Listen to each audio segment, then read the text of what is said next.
ने जो बनाया है, लाइक अगर नॉर्मल किसी को बनाया है तो उसके लिए हम शुक्रगुजार हैं। अगर जिस तरह से कहीं पे कोई इश्यू है, जैसे कई दुनिया के अंदर ऐसे लोग होते हैं, जैसे हम पहले ही डिस्कस कर चुके हैं, इनके अंदर या तो लिम्स होती नहीं है, आर्म्स लेग्स होती नहीं है, या कोई एक आंख है दूसरी नहीं है, या आंखें हैं तो देख नहीं सकते, कान नहीं होते, या सुन नहीं सकते। कई ऐसी एम्ब्रियोनिक डेवलपमेंट के दौरान एबनॉर्मलिटीज होती है। जाहिर है फिर उसी एबनॉर्मलिटी के साथ रिमेनिंग उसकी जो लाइफ है उसके साथ उसको गुजारना पड़ता है। अगर किसी के पास लिम्ब बाई बर्थ पैदाइशी नहीं है तो जाहिर है अब बगैर लिम्ब के उसे रहना। तो इसी तरह से जो हम एक पहले भी टॉपिक पढ़ चुके हैं, आपको पता है ZPA की एक्टिविटी की वजह से फर्दर जो लिम्ब की फॉर्मेशन का अमल और फिंगर्स के बनने का अमल होता है। पर हम देखते हैं कि कुछ लोग ऐसे होते हैं जिनके अंदर जैसे या तो लिप्स जो आधी होती है, कटी हुई होती है, या ऐसे होता है कि लाइक इनके जो हाथ तो बड़े होते हैं, जैसे उनके अंदर फिंगर्स अलग रखने होते हैं, या यहीं पे इधर हाथ वाली पॉइंट पे जैसे फर्दर कोई भी स्ट्रक्चर नहीं होती है। तो ये सब एबनॉर्मलिटीज है, ये डिफॉर्मिटीज है, deformities in the limb development. उसके कई रीजंस हो सकते हैं, या कभी कभार कुछ लोग आपने ऐसे भी देखे होंगे जिनके अंदर या कोई एक डिजिट मिसिंग होती है या कोई डिजिट एक्स्ट्रा होती है। कई ऐसे लोग हैं जिनके अंदर हम देखते हैं खास तौर पे लिटिल फिंगर के साथ एक एडिशनल फिंगर होती है, या इस थंब के साथ एक एडिशनल थंब भी होता है। तो ये भी एक किस्म की हम कहेंगे डिफॉर्मिटी है, बिकॉज ह्यूमन बीइंग की नॉर्मल जो है 5 डिजिट्स का होना वो नॉर्मल बात होती है। उससे अगर कम या ज्यादा होते हैं तो ये अगेन डिफॉर्मिटी है। तो इस लिम्ब डेवलपमेंट के हवाले से कई ऐसे फैक्टर्स होते हैं जो इन्फ्लुएंस करते हैं लिम्ब डेवलपमेंट को, जो मुतासिर करते हैं। उसमें एक जेनेटिक रीजन भी है और इसी तरह से एक डाइट का भी फैक्टर है। ठीक है, जैसे certain medication, infection and genetic factor. जो मेडिकेशंस प्रेग्नेंट विमेन जो होती है उसको लाइक मेडिसिन उसकी जो है वो खास तौर पे डॉक्टर साहिबान उनको बता देंगे फिलहाल फिलहाल कैटेगरी की या टाइप की जो ड्रग्स नहीं लेनी चाहिए, दवाई नहीं लेनी चाहिए। तो ऐसी मेडिकेशन अगर यूज करेंगे तो ये इशू हो सकता है। या इन्फेक्शंस, प्रेग्नेंट वुमेन को बहुत ही ज्यादा ख्याल रखना होता है कि कोई ऐसा बैक्टीरियल, वायरल को फंगल इन्फेक्शन ना लग जाए। जाहिर है जब इन्फेक्शन होगा तो आगे जैसे ट्रांसमिट हो सकता है वो माइक्रोब और देन उसकी वजह से भी डिसऑर्डर हो सकते हैं, या उसको कंट्रोल करने के लिए मेडिकेशन ऐसी लेनी पड़ेगी अल्टीमेटली, ये भी हो सकता है। या इसी तरह से जो तीसरा रीजन जो है जेनेटिक, जैसे एक कंस्टिट्यूशन है, जेनेटिक रीजन भी हो सकता है।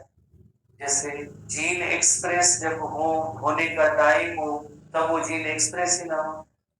जैसे डायरेक्टली कोई ऐसे आर्म या लेग तो नहीं बनती, शुरू में तो लिम्ब बल्ड होता है, तो हम पढ़ चुके हैं।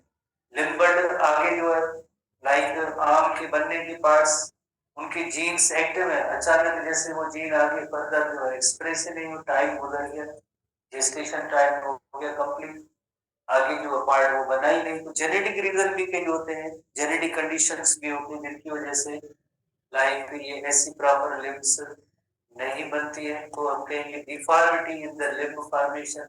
ये भी एक तरह से जस्ट ओनली लिम्ब की बात हो रही है, लिम्ब जो है उनकी जो है प्रॉपर नहीं बनेगी।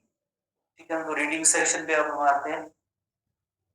जैसे लिम्ब डेवलपमेंट इश्यूज के occur due to the various maternal health factor.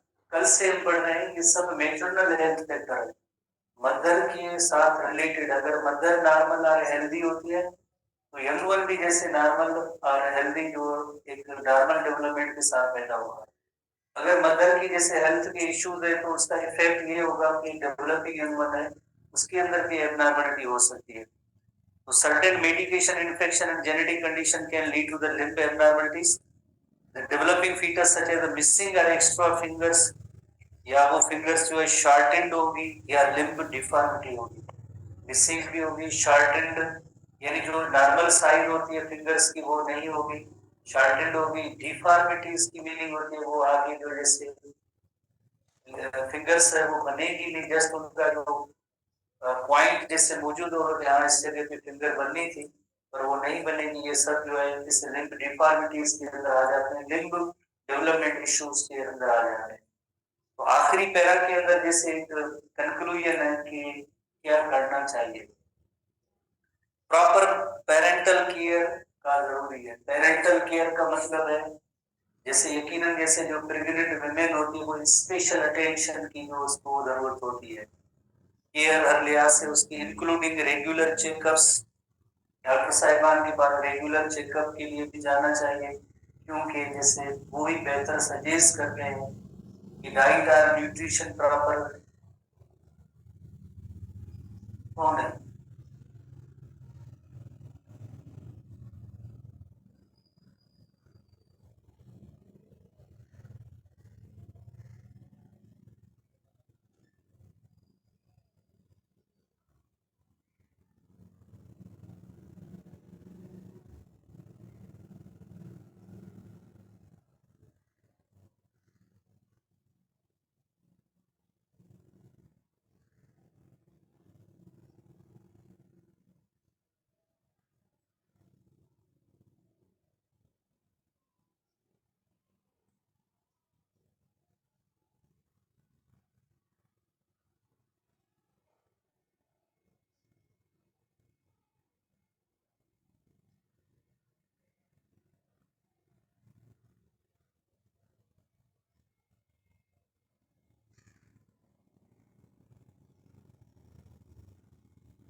ಒಂದು છોકરો બસ વાસિફ સંગત है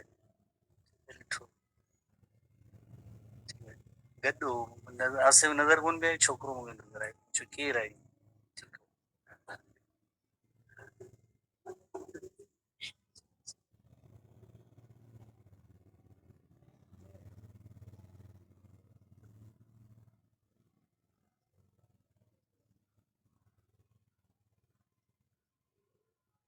प्रॉपर केयर की जरूरत होती है, अटेंशन की जरूरत होती है। डॉक्टर साहिबान के पास रेगुलर विजिट्स जरूरी होते हैं। जैसे हमने 9 मंथ्स की जेस्टेशन पीरियड के हवाले से देखा था, हर मंथ के अंदर कौन कौन सी चेंजेस आती है, वो तो नॉर्मल चेंज।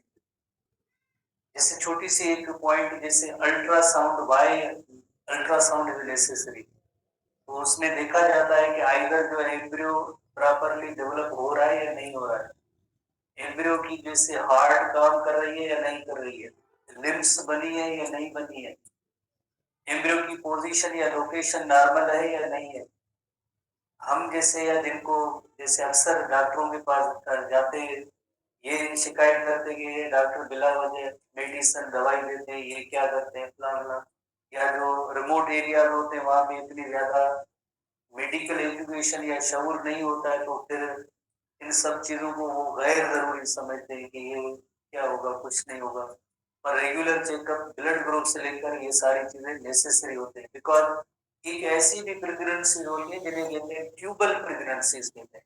जैसे एक नॉर्मल जो साइड ऑफ प्रेगनेंसी होती है वो यूटेरस होती है, पर ऐसी जो प्रेगनेंसी सर्टेन मेंटेन होती है जिन्हें कहते हैं ट्यूबल प्रेगनेंसी, यानी फैलोपियन ट्यूब के अंदर जो है प्रेगनेंसी मेंटेन होती है, बजाय जो यूटेरस के अंदर फैलोपियन ट्यूब के अंदर जो यंगवन डेवलप होता है। जिस प्रेगनेंसी को एक्टोपिक प्रेगनेंसी भी कहते हैं। अगर अल्ट्रासाउंड के जरिए एक्टोपिक प्रेगनेंसी या ट्यूबल प्रेगनेंसी का पता चलता है, तो ये भी एक अच्छी बात है कि टाइमली जो आइडेंटिफाई हो गई या डायग्नोस हो गई इस बात की।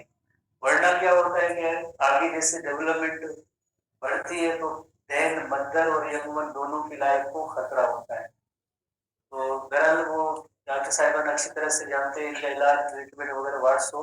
पर ट्यूबल प्रेगनेंसी भी ऑब्जर्व होती है जो अल्ट्रासाउंड के जरिए जैसे आइडेंटिफाई हो सके। ट्यूबल प्रेगनेंसी, एक्टोपिक प्रेगनेंसी, जो नॉर्मल साइट या प्लेस या जगह उससे किसी दूसरी जगह पे जो प्रेगनेंसी मेंटेन हो तो उससे हम कहते हैं एक्टोपिक प्रेगनेंसी कहते हैं।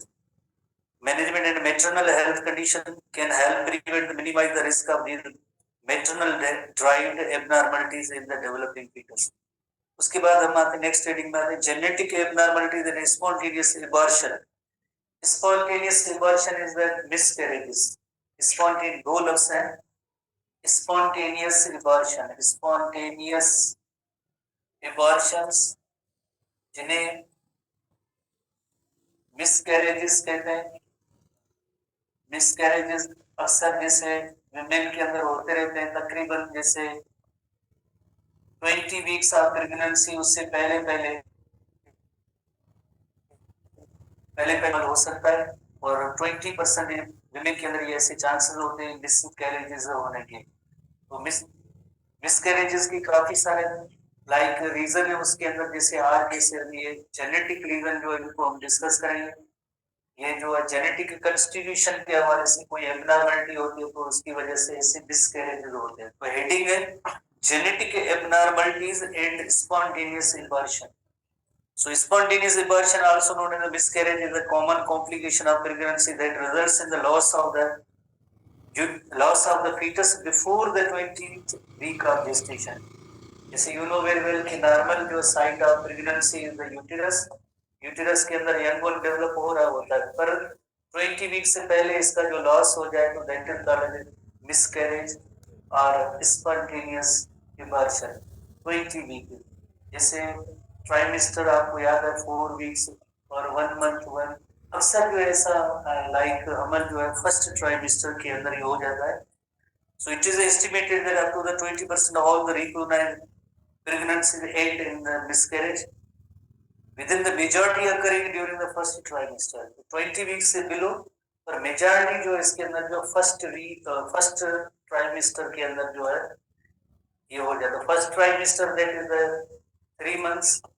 तो पहले जो फर्स्ट 3 मंथ्स होते हैं उनके अंदर जो है ये मिसकैरेजेस हो जाते हैं। तो उसका जो रीजन है that is the genetic abnormalities, उसका जो मेन रीजन है जेनेटिक एबनॉर्मलिटीज है, जिसकी वजह से ये स्पॉन्टेनियस एबॉर्शंस होते हैं। Many of these miscarriages are caused by major genetic abnormalities in the embryo.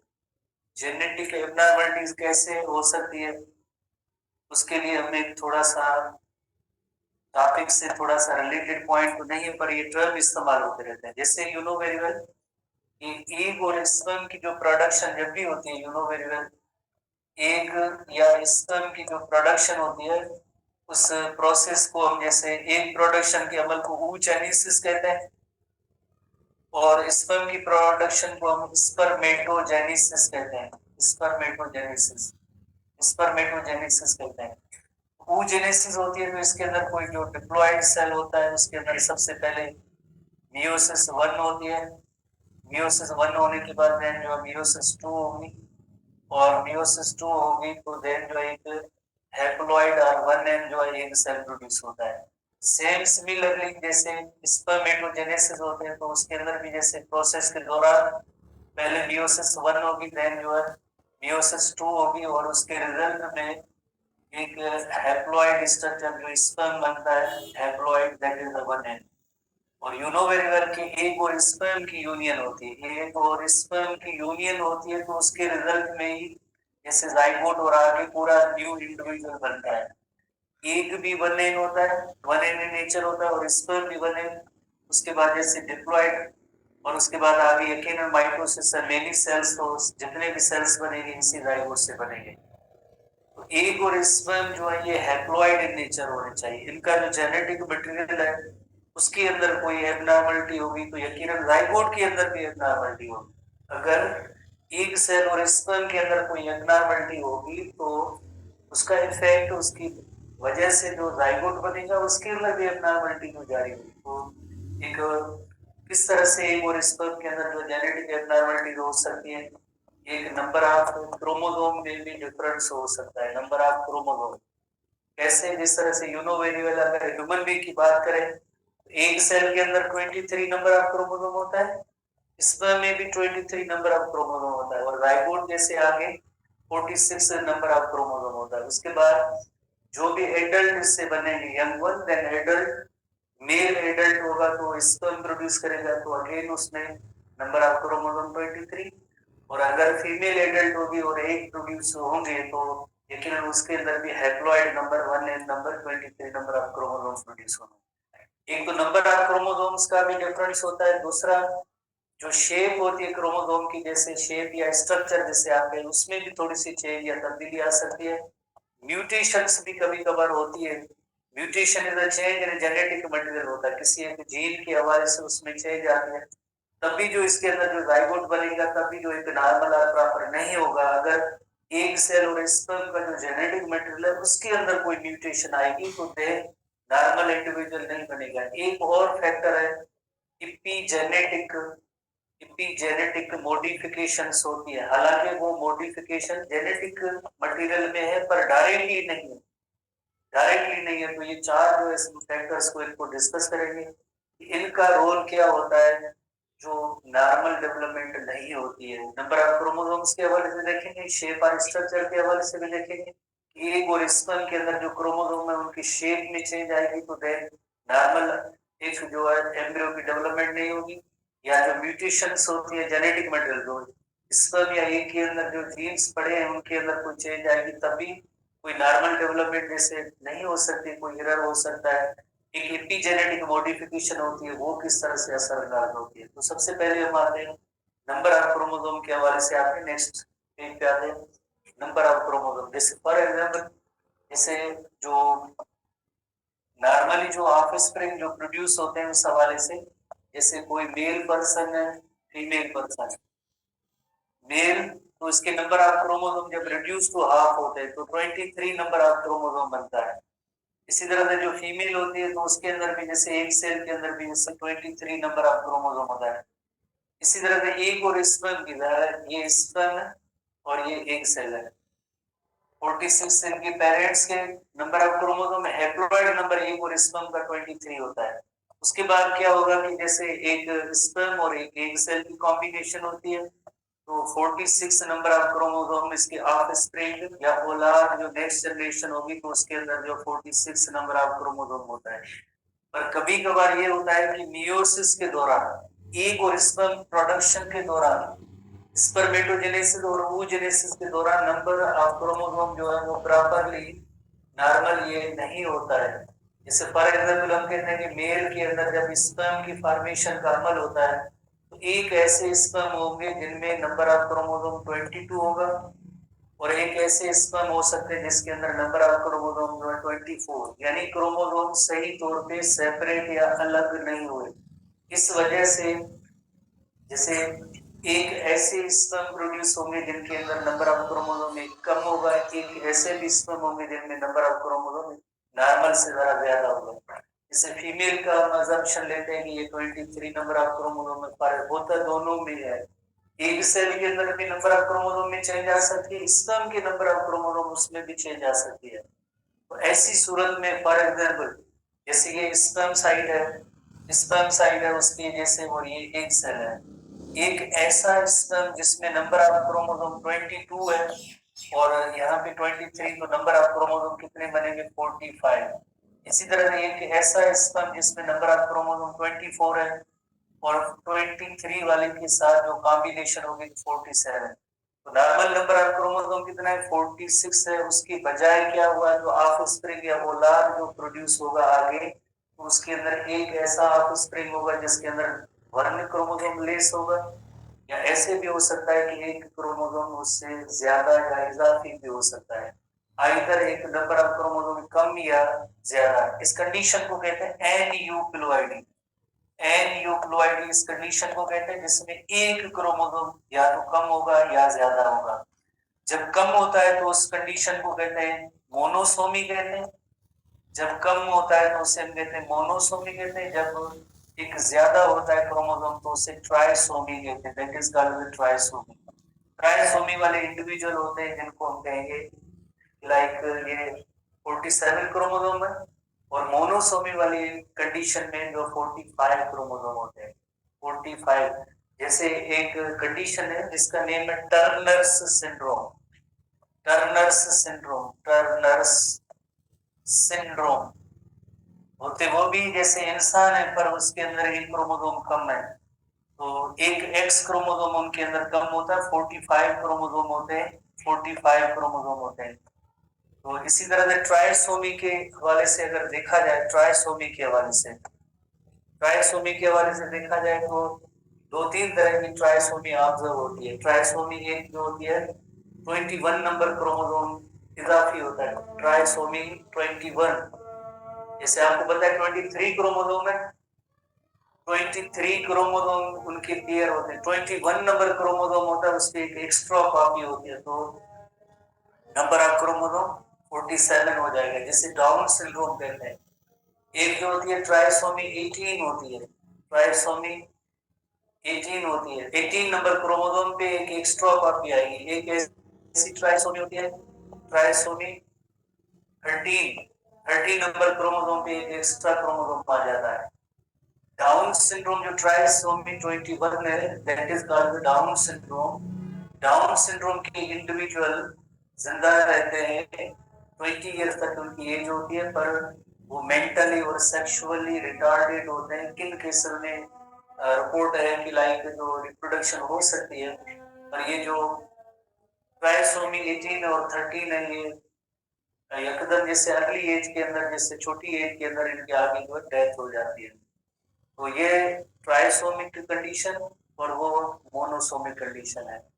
इसी तरह से इस ट्राइसोमिक कंडीशन के अंदर एक और है क्लाइनफेल्टर सिंड्रोम है, एक और क्लाइनफेल्टर सिंड्रोम भी बन सकता है। Trisomy Klinefelter syndrome, Klinefelter's syndrome, Klinefelter's syndrome, जो ये भी जैसे नॉर्मल इंसान होते हैं, पर थोड़े से लाइक जो फीचर्स ऐसी होती है जो हम उनको सोसाइटी के अंदर उसको एक सेकेंडरी हैसियत दी जाती है। हर शहर के अंदर जैसे ऐसे लोग मौजूद हैं, टर्नर सिंड्रोम और क्लाइनफेल्टर सिंड्रोम वाले लोग। क्लाइनफेल्टर्स सिंड्रोम, क्लाइनफेल्टर पर्सन का नेम, टर्नर पर्सन का नेम, सिंड्रोम क्लाइनफेल्टर सिंड्रोम। इस उमरपुर शहर के अंदर जो शी वाली एक जगह है, उससे आगे उनकी घर होते हैं। टर्नर सिंड्रोम और क्लाइनफेल्टर, उन्हें हम कहेंगे क्लाइनफेल्टर और टर्नर सिंड्रोम। ध्यान देना, आपके घर उधर साइड में वो क्लाइनफेल्टर और टर्नर सिंड्रोम। तो एनीवे, तो इसमें हमने देखा कि नंबर ऑफ क्रोमोसोम अगर कम या ज्यादा होगा तो वो एम्ब्रियो या तो डेवलप नहीं होंगे, या डेवलप होंगे तो उनके अंदर कई एबनॉर्मलिटी हो सकती है, उसके अंदर कई एबनॉर्मलिटी हो सकती है। फिर जब जिंदा रह जाते हैं तो फिर उसी एबनॉर्मलिटी के साथ उसको सर्वाइव करना पड़ता है, वरना अर्ली स्टेजेस में उनकी जो डेथ हो जाती है। जस्ट एक नंबर ऑफ क्रोमोसोम कम हो गया या ज्यादा हो गया। तो रीडिंग पे हम आए, रीडिंग पे हम आएंगे तो genetic abnormality second para 193 second para. Genetic abnormalities in embryo can arise from errors in chromosome number or structure. Structure पे हम आते हैं, ये नंबर में एरर हुई है, जीन म्यूटेशन और epigenetic modification, and these abnormalities can affect various aspects of embryonic development including the cell proliferation and differentiation and apoptosis. Cell proliferation का मतलब होता है cell multiplication. You know very well कि जो एक इंडिविजुअल की development होती है वो इस जाइगोट से होती है। जाइगोट तो जस्ट एक सिंगल सेल होता है, उसमें जो है मेनी सेल्स जब बनते हैं, तादाद में इंक्रीज जो होती है उसे हम कहते हैं cell proliferation. Cell differentiation, differentiation का मतलब होता है यही सेल पहले एंडो और मेसोडर्म की सूरत में अरेंज होते हैं, और हर एक देन लेयर में से एक स्पेसिफिक जो ऑर्गन बनता है उसे हम कहते हैं डिफरेंशिएशन कहते हैं। तो उसमें जो है सेल डिफरेंशिएशन या उसमें एरर होगा, मसला होगा, प्रॉपर कोई ऑर्गन नहीं बनेंगे, टाइमली नहीं बनेंगे। As a result affected embryo में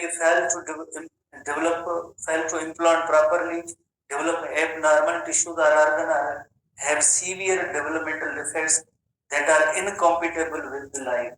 जाहिर है जो नॉर्मल डेवलपमेंट नहीं होगी, कोई ऑर्गन मिस होगा तो उनकी जो लाइफ जो नॉर्मल और प्रॉपर नहीं होगी। तो सबसे पहले क्रोमोसोमल एबनॉर्मलिटीज पे आते हैं। These are the most common cause of spontaneous abortion. जैसे हमने पहले ही नोट किया था कि अर्ली स्टेजेस में या तो एबॉर्शन हो जाती है, मिसकैरेज हो जाते हैं, या जो डेवलप होते हैं तो उनके साथ एबनॉर्मलिटी होती है, एबनॉर्मलिटी होती है तो देन अर्ली स्टेजेस में उनकी डेथ होती है, वरना लाइफ टाइम उस डिसऑर्डर के साथ जिंदा रहना पड़ता है। ये सब क्रोमोसोम नंबर से रिलेटेड है। They include error in chromosome numbers such as trisomy or monosomy or structure. Structure पे हम आते हैं नेक्स्ट। जैसे ये तो नंबर पे था, अब हम स्ट्रक्चर पे आते हैं। स्ट्रक्चर पे हमारे बुक के अंदर 242 पेज आप आएंगे तो उधर एक म्यूटेशन के हवाले से हेडिंग है कि एक जैसे फॉर एग्जांपल ये नॉर्मल नंबर नॉर्मल क्रोमोसोम है, उसकी स्ट्रक्चर है, पर इसी क्रोमोसोम की एक कोई छोटी पार्ट उसमें डिलीट हो जाए तो उससे हम कहेंगे डिलीशन। एग या स्पर्म के बनने के दौरान अगर छोटा सा पार्ट, कोई टुकड़ा क्रोमोसोम का माइनस हो जाए, डिलीट हो जाए, कट हो जाए, तो जाहिर है इस टुकड़े के अंदर तो कई जीन थे, वो तो मिसिंग है एग में या स्पर्म के अंदर, तो जाहिर है उसका इफेक्ट आगे जो जाइगोट होगा तो उस पे होगा। तो डिलीशन की वजह से भी काफी सारी एबनॉर्मलिटीज हो सकती है। इसी तरह से इस कंडीशन को डिलीशन कहेंगे। दूसरी एक कंडीशन, जैसे फॉर एग्जांपल हर क्रोमोसोम की एक लेंथ अलग होती है, जैसे फॉर एग्जांपल हम कहते हैं क्रोमोसोम नंबर 13 है फॉर एग्जांपल। इसी तरह से दूसरा एक क्रोमोसोम है, उससे हम कहते हैं कि ये क्रोमोसोम नंबर 18 है फॉर एग्जांपल, 13 और 18। अगर ये क्रोमोसोम एक दूसरे के साथ अपने पार्ट्स को एक्सचेंज करें, यू नो वेरी वेल कि जब मियोसिस का अमल होता है तो एक्सचेंज ऑफ क्रोमोसोमल सेगमेंट्स होता है, जिसे क्रॉसिंग ओवर कहते हैं। अगर ये क्रोमोसोम एक जैसे हैं तो इसका पार्ट इधर इसमें आ गया और इसका टुकड़ा उधर आ गया तो कोई फर्क नहीं पड़ता, बिकॉज सेम जीन्स होते हैं।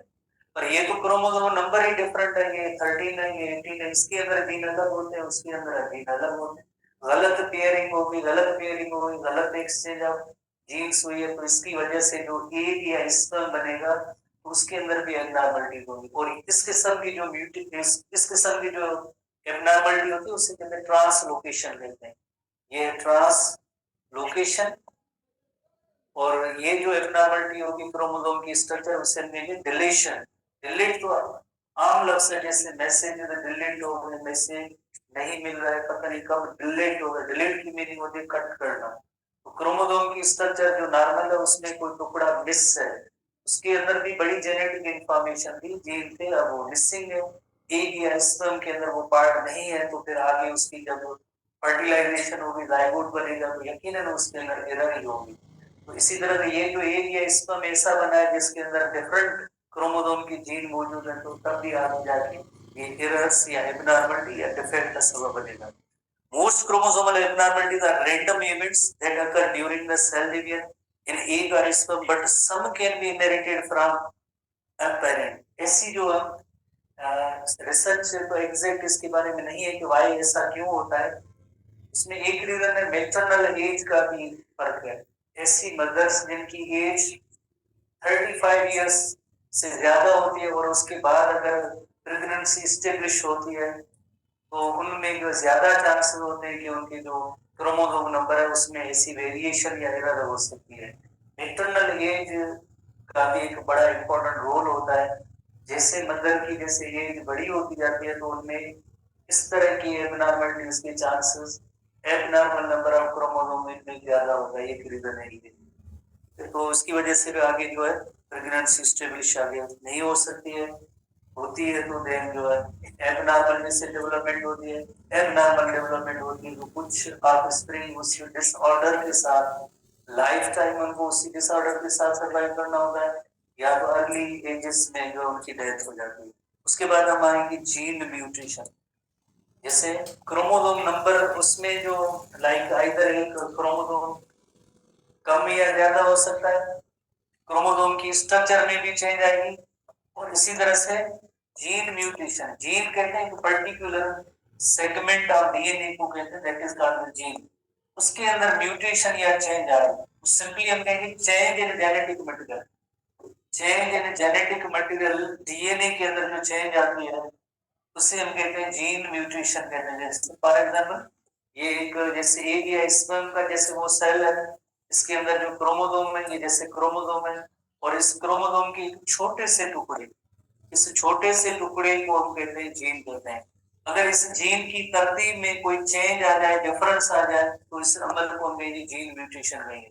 तो इसी तरह से अगर एग या स्पर्म के अंदर ऐसी म्यूटेशन होती है, जीन म्यूटेशन होती है, यकीनन इससे जाइगोट आगे जो बनेगा, एग में म्यूटेशन हुई है या स्पर्म के जो म्यूटेशन हुई है, इससे जाइगोट बनेगा, तो उसमें जो है स्पॉन्टेनियस, जैसे स्पॉन्टेनियस एबॉर्शन या मिसकैरेज होने के चांसेस होंगे, या कोई एबनॉर्मलिटी होगी, एबनॉर्मलिटी उसी एबनॉर्मलिटी के साथ सर्वाइव करना पड़ता है। जैसे mutation in specific gene can also cause spontaneous abortion. For example mutation in genes that regulate cell proliferation.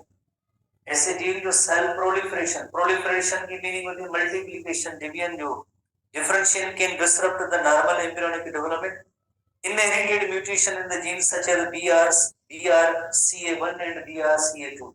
For example, scientist ने एक जीन आइडेंटिफाई किए BRCA1 और BRCA2 ये दो ऐसे जीन्स हैं जो ब्रेस्ट कैंसर के रिस्पांसिबल है। ब्रेस्ट कैंसर जो औरतों के अंदर जैसे ब्रेस्ट कैंसर होती है उसकी जो रिस्पांसिबल जीन ये है। अगर किसी एक नॉर्मल जो जैसे कि विमेन है उसके जेनेटिक मटेरियल में चेंज आ जाए, इन जीन्स के अंदर चेंज आ जाए तो उसको जो ब्रेस्ट कैंसर भी हो सकती है, ओवेरियन कैंसर भी हो सकती है, यूटेरस के अंदर भी हो सकती है कैंसर, एक मोस्ट कॉमन जो है सर्वाइकल कैंसर या सर्विक्स के अंदर भी कैंसर हो सकती है। तो ये इसका जो रीजन क्या हुआ, रीजन हुआ जीन म्यूटेशन। कौन सा जीन? BRCA1 gene. उसके अंदर अगर म्यूटेशन हो तो इतनी बड़ी जो अगर एक ऐसी मदर, अगर एक ऐसी प्रेग्नेंट वुमेन जिसके अंदर अगर ब्रेस्ट कैंसर या ओवेरियन या यूटेरिन या सर्विक्स की जो कैंसर तो है, प्रेगनेंसी उसकी मेंटेन नहीं होगी या हो रही है तो उसके अंदर एबनॉर्मल डेवलपमेंट होगी, which are associated with increase of the breast cancer, ovarian cancer can also increase the risk of miscarriage. Epigenetic modification, epigenetic modification वो modification है, changes है जिसके अंदर जैसे फॉर एग्जाम्पल इस सेल, फॉर एग्जाम्पल ये cell, इसके अंदर जो जेनेटिक मटेरियल जो मौजूद है, जेनेटिक मटेरियल इसके अंदर कोई चेंज आई है, डायरेक्ट डीएनए के अंदर चेंज नहीं आई है, no change in DNA, change in DNA genetic material में चेंज नहीं है, पर कुछ ऐसे फैक्टर्स होते हैं जिनकी वजह से ये जो जेनेटिक मटेरियल या जीन है इसकी एक्सप्रेशन जो है ऑन एंड ऑफ, इस जीन का ऑन होना, राइट टाइम में ऑफ होना, इन फैक्टर्स पे डिपेंड करता है। जेनेटिक मटेरियल में कोई भी चेंज नहीं हुई है, पर कुछ ऐसे फैक्टर्स में एक डाइट का इंपॉर्टेंट रोल होता है और दूसरा जो है प्रेग्नेंट वुमेन अगर स्ट्रेस की सिचुएशन में होती है तो ये ऐसे फैक्टर्स होते हैं देन जो आगे जो यंग वन बनेगा, यंग वन के जो सेल्स होंगे उसकी स्ट्रक्चर, उसके फंक्शन उसको मुतासिर कर सकते हैं, स्ट्रक्चर या फंक्शन। कौन से रीजन? दो रीजन है, दो रीजन में one of them is the diet, number 2 is the stress. जैसे डाइट के हवाले से हमने पहले भी डिस्कस किया था, न्यूरल ट्यूब की अगर प्रॉपरली क्लोजर नहीं होती है तो आपको पता है कि स्पाइना बाइफिदा भी हो सकता है, इनसेफेलिक भी हो सकते हैं, just closure of the neural tube नहीं होगा। और उसका जो रिस्पांसिबल फैक्टर क्या है कि वाई ऐसा क्यों होता है, उसका रिस्पांसिबल फैक्टर होता है फोलिक एसिड की कमी मदर के अंदर, या कोलेस्ट्रॉल की जो कमी होती है, या एक और कंडीशन अगर ओबेसिटी की भी होती है, पर मेन ये डाइट के हवाले से। इसी तरह से जो कैल्शियम की कमी, किसी और विटामिन की कमी या एक्सेस में कभी कभार जो फैक्टर्स होते हैं तब भी बड़ा, तो डाइट इसके लिए रिस्पांसिबल है। जैसे अपने ना इनडायरेक्ट है, डायरेक्ट डीएनए को डैमेज नहीं कर रहा है। जैसे अगर कोई स्टूडेंट है उसकी रिजल्ट जो है वो 10% आएंगे, मार्कशीट 10% की बन गई, हमने नहीं बनाई, उस मार्कशीट पे साइन नहीं किया है, जैसे हमने ये किया है कि स्टूडेंट की जो है जो मोबाइल्स है वो ले लिए और इनको अलग अलग करके बिठा दिए, हमने क्या किया? हमने कुछ नहीं किया, स्टूडेंट मार्क्स 10% लिया, तो ये हमारा भी कोई रोल नहीं। ये कहेंगे डाइट है और स्ट्रेस है और क्या है, पर वो फैक्टर है जेनेटिक मटेरियल पे जो असर अंदाज हो रहा है, जिसकी वजह से देन जो नेक्स्ट जनरेशन के सेल की स्ट्रक्चर या फंक्शन वो नॉर्मल है। तो इससे हम कहते हैं कि epigenetic modification, such modification are called epigenetic modification. Epigenetic modification are changes in the gene expression that do not involve alteration in the DNA sequence itself. DNA के अंदर कोई भी चेंज नहीं है, पर they can be influenced by the environmental factors such as the diet or stress as well as by inherited factor. Abnormal epigenetic modification can affect the gene expression in the developing embryo and increase the risk of miscarriage. तो gene properly किस time पे active होना है, on होना है, of होना है, ये सब वो फैक्टर होते हैं जो इनकी रेगुलेशन में अगर ये जीन प्रॉपरली वर्क नहीं करेंगे तो यकीनन नेक्स्ट जनरेशन जो एम्ब्रियो बन रहा है उसके जो ना तो नॉर्मल स्ट्रक्चर या फंक्शन बन पाएगी। लेकिन अक्सर जैसे हर एक घरों के अंदर अपनी अपनी सिचुएशन होती है, पर जो प्रेग्नेंट वुमेन को किसी रीजन की वजह से जो स्ट्रेस होती है अगर वो मैनेज नहीं हो पाती है, अगर मैनेज नहीं हो पाती है तो यकीनन जो यंग वन जो डेवलप हो रहा है तो उस पे भी असर अंदाज हो सकता है, मिसकैरेज भी हो सकता है, स्ट्रेस है तो उसके कई फैक्टर है कि वाई स्ट्रेस क्यों है, तो उसके कई फैक्टर हो सकते हैं। इसी तरह से डाइट का भी वेरी इंपॉर्टेंट रोल होता है। Calcium, folic acid, cholesterol, vitamin ये जो नॉर्मल इम्प्रॉपर होगी तो नॉर्मल डेवलपमेंट होगी, अदरवाइज डेवलपमेंट नॉर्मल नहीं होगी।